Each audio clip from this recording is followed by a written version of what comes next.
What's up, guys? My name is Align, also known as the Bearded Bear, and today I'm on my way to go get some parts for my truck. If you remember last time on our Jeep XJ adventure, I fixed the NSS, neutral safety switch, but it seems like it was a compound issue. About a day and a half after I fixed it, I started having issues with the solenoids. Apparently one of the solenoids overheated, maybe due to the neutral safety switch being messed up or dirty like it was. I remember it happening, and it was like a fluke kind of situation where the check engine came on, I cleared it, and the car was fine after that. And then I started having the neutral safety switch issues maybe like 3 weeks after the fact. I ordered the parts. If you try to get them from Advanced or AutoZone or anything like that, they want like $150 per shift solenoid and like $250 for the lockout solenoid, which is absolutely insane. I ended up finding the kit online for about $60. Problem is they shipped it without the gasket and without the pan gasket and without the filter, which the item I ordered was supposed to come with those. So I'm on my way now to Advanced Auto to pick up a gasket and filter, which they had in stock. I need to get some oil as well, so either way I was going to make a trip to the auto parts store, but here we go. Today will be a productive day under my rusty Jeep, and I am not looking forward to getting covered in transmission oil because that stuff stinks. But I'll see you guys at the auto parts store. Yeah. Alright, so parts acquired. I got the filter, I got the gasket. The only thing I couldn't find was Dextron 3, but I was clued in that Dexmerk is pretty much the same exact thing. So I got 4.5 quarts of Dexmerk. Now I just gotta go get dirty. So I'm on my way back to the truck now. I'm gonna have to back it into my driveway so the oil pan is like that and it drips out properly to get all the oil out of that pan so I can minimize mess. But if you've seen any of my videos or any videos with me doing anything, you know that mess is something that just happens. So let's get back, let's get dirty, and I'll see you under the truck. Alright guys, so I'm back at my shop, my driveway, and I wanted to show you the parts I have. A little weird angle here, but it gives you a better look at this stuff. So first and foremost, after the fact, we got to fill the transmission back up through the dipstick, so you're gonna need a funnel. Okay. Here's the Dexmerk I was talking about. Quart, just in case. The filter and gasket that I picked up because my parts didn't come in properly. There's the gasket. From factory, this car does not come with a gasket. They what do they use? The black stuff. You know what I'm talking about, gasket maker stuff. And here's the filter. Oh, and it has little cork gaskets on it as well. It's pretty straightforward. It's only 4 bolts that hold this thing on once you get the 19 bolts off the pan. And then here are the solenoids. SKU numbers, just in case you guys need to order these. This is who I got them from.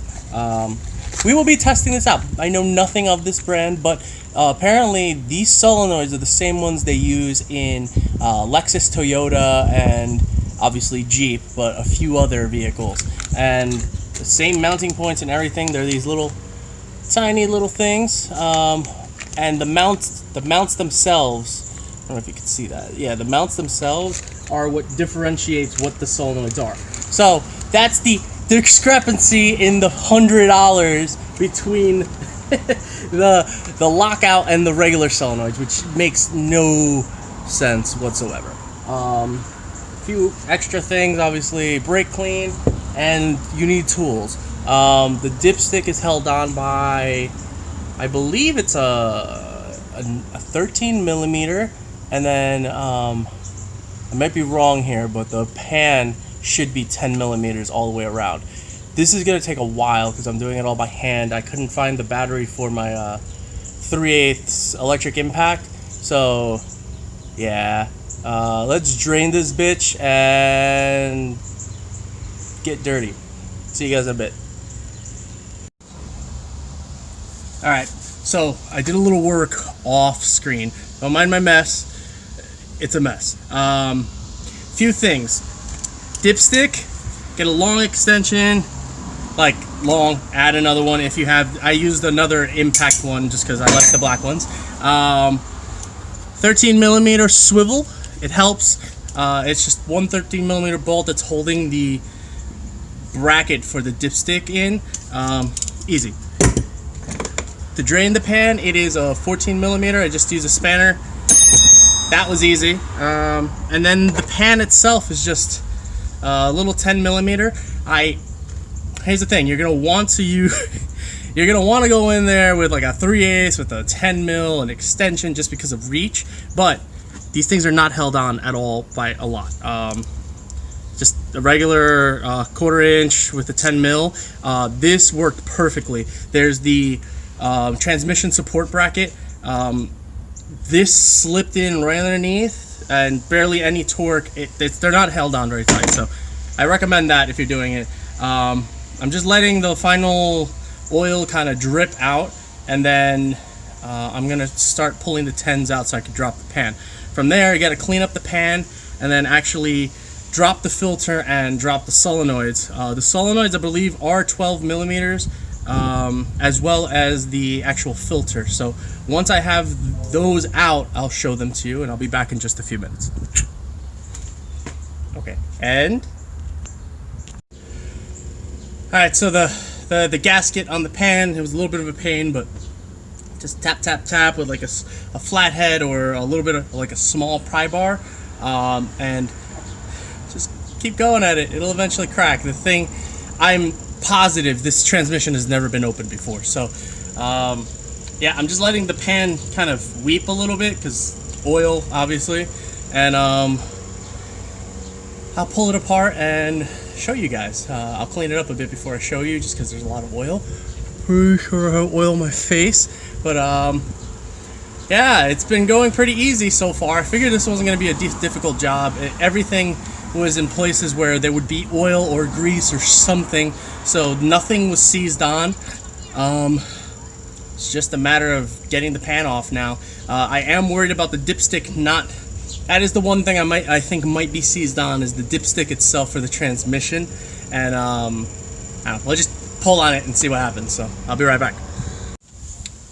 All right, so it's out. Here's the filter. You're gonna be worried about this black stuff. It's not burnt or anything. You could just legit just wipe it. No. You could just go and wipe this off, and it's like new underneath. Transmission oil has detergents in it, which actually keeps like all the components clean. It has a bunch of additives that help the clutches adhere and like stick and do what it needs to do. But filters out. Solenoids, here they are. I'm gonna be replacing them. Try to take a look at them. I don't really see anything too wrong with them, honestly. They're a little, if you look at them, they're a little discolored towards the middle. That actually might be the one that's burnt, and I think that's the lockout solenoid. So taking a look at the, oh no, looks like two of them were. This one's a little discolored in the middle as well. Can't tell because of the oil, but I could tell. I'm looking at them. Let's get the new ones in there and see what happens. All right. So before I forget, these things, they're magnets. They're inside your two of them. They're inside your pan. I almost forgot them because the oil pan is full of oil. I didn't fully drop the pan. I'm just cleaning it up and then putting it back together. The dipstick is stuck like I thought it was, but I do have enough room where I got the solenoids and the filter back in. But don't forget these. They were covered in shavings. I'm cleaning them off pretty normal for them to have shavings on them. I am drenched in oil. The way I did it's probably not recommended, but it is easier than me getting that dipstick out. So I'm gonna finish cleaning up these magnets. I'll put it back together, and then we'll go for a test drive. My glasses are filthy.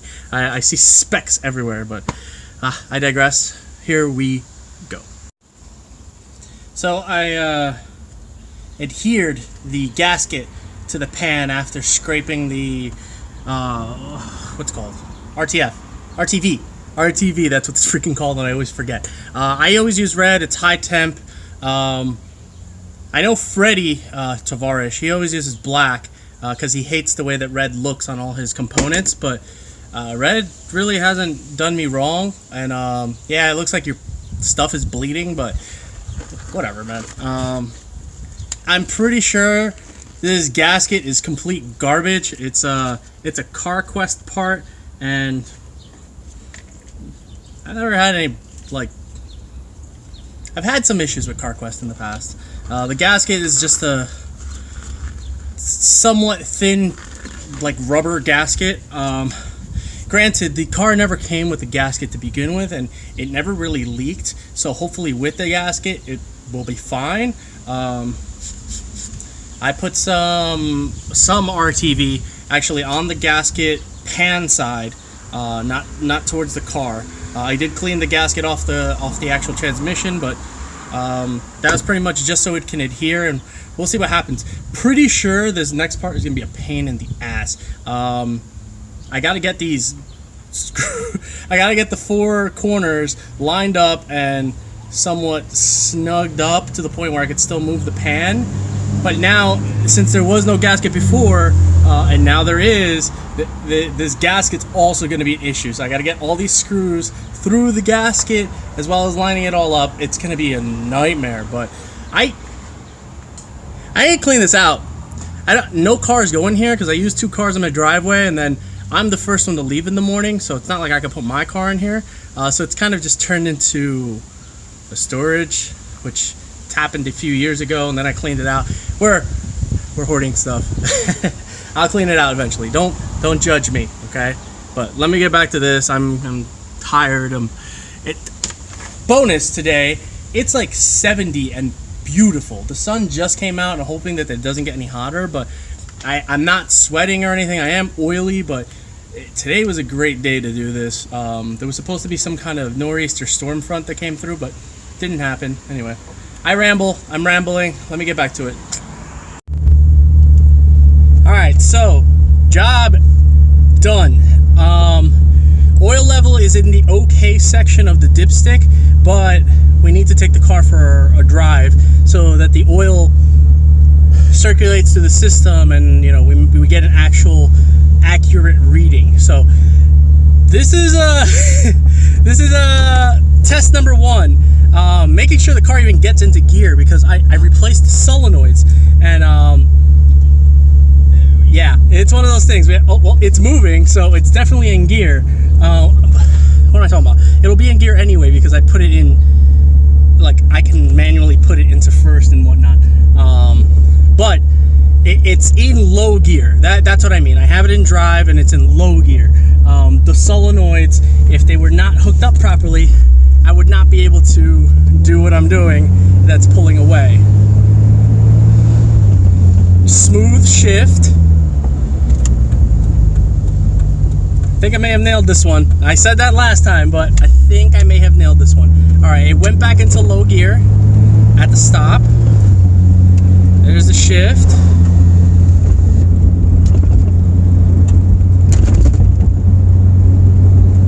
It's still in second. Third.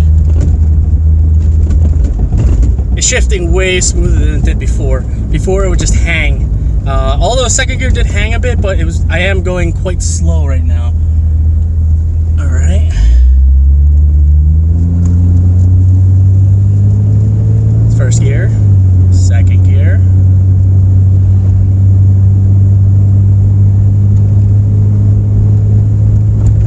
Third gear. Now I have to go over 40 for obviously for the transmission to do the lockout, and go into overdrive.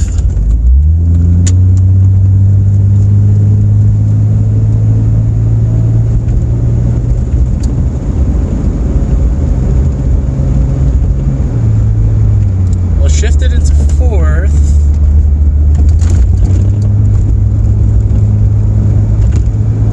Alright, I'm over 40. It works. No check engine light.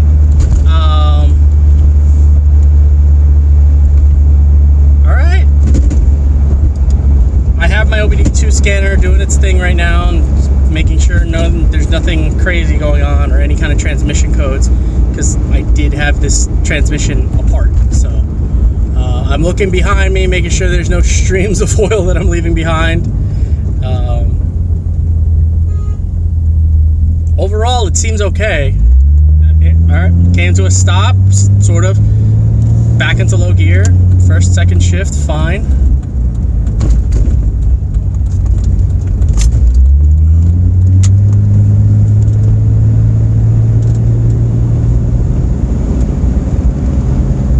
Sorry for the dead air, I just want to listen to the transmission shifting.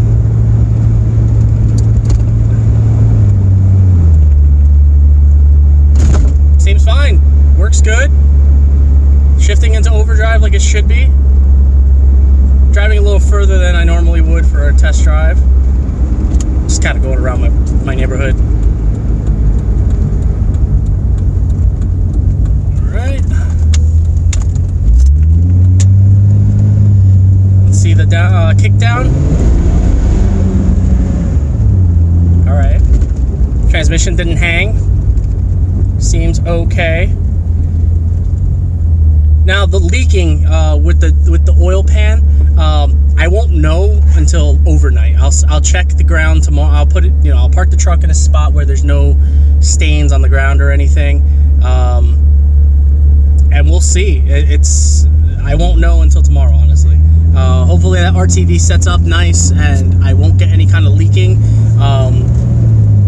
The gasket itself kind of squished out a little bit, while I was torquing it down, and hopefully we don't get any kind of leakage from that, but it should be fine. I'm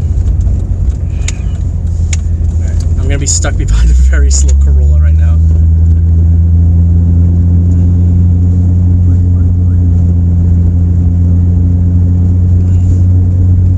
Overall, the truck seems fine. I think it's fixed. No check engine as of yet. There's no codes. I think I nailed it. I wasn't able to drive this truck more than a block without the check engine light coming on once the solenoid code started popping up. It seems fine now, so we did it. I think we can safely say that it is fixed, which is great because tomorrow I have work and I need to drive this to work. Alright guys, sorry about that abrupt cut there. I am showered, changed. You killing me, Smalls. I went out, had some Five Guys, hung out with one of my buddies, did my thing. The truck is in good working order. I did a thorough test drive, went, I want to say a good 25-30 miles. Not a single problem at all. Oil level is solid in the OK section, and this one is hit right on the head. I'm done. There's no more transmission issues, no check engine, no codes of any kind. It shifts smoothly and I am overjoyed. Today was a good day. I was very productive and I got some super duper yummy nammies in my belly. I'm overjoyed, and hey, that's just another problem off that checklist. Suspension is next, but I'm probably gonna have to have a shop do that for me. I can't get anywhere near the leverage that I need to break these bolts loose. Otherwise, today was still a good day. I can care less. I did make a mess, like I said, which, there you go. Yeah, I'll sweep it up. Whatever, not a big deal. I need to repave this thing, but I digress. Again, today was a good day. If you enjoyed this video, please consider hitting that like button. If you missed my last video, it's up there. If you've yet to subscribe, I'll put that little thing right here, and I'll see you guys next time. Thanks for joining me.